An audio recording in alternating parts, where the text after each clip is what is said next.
Throughout the Star Talk conference, participants have been given the opportunity to learn more about teaching the Chinese language to students. However, on Tuesday morning, the focus was not solely on the language, but the individuals were learning about the Chinese culture and the Chinese arts and how those could be applied in Chinese language teaching. The language is a kind of a result of the culture, and we are learning about the Chinese culture, especially the paper cut and the Chinese knot, which is very interesting and which is I think it's very useful in Chinese language teaching. The individuals attending this session learned about the culture of Chinese art and how to make several different types, including the paper cut and paper fold. This is the paper photo. It's very easy for students learning and study Chinese.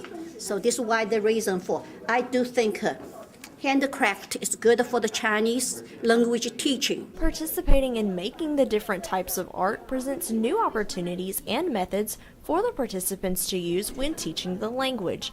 And according to Ning, she chose the hands-on method because it seemed more effective. I used to follow the paper and the books and learning Chinese for the children.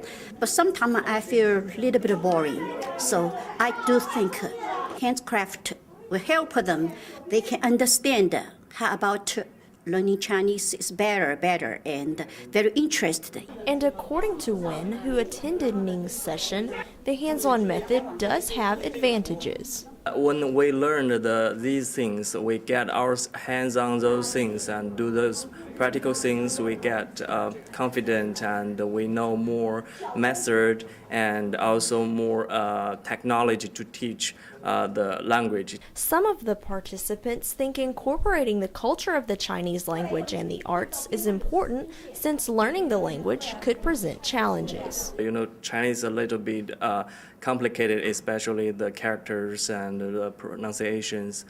So if they start from those interesting cultural things, they will feel more interesting and practical, and that won't get them bored. During the time we are learning Chinese, it's better for us to introduce some Chinese culture and show something, and also show the kids, especially the small kids, to learn how to make these things by themselves.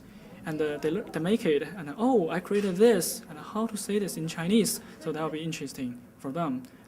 They will feel interesting and then learn the Chinese characters or phrases fast. Though the participants of Star Talk are fluent in Chinese, not all of them were as skilled in learning the methods and actually putting into practice making the Chinese arts. Tell you the truth, I've tried these things before, but it's still difficult for me. I tried several times, but just for fun. I never be seriously. So this morning, making these things is really a challenge for me. Though making the arts presented challenges to some of the students, they still believed it was worth taking the time to learn.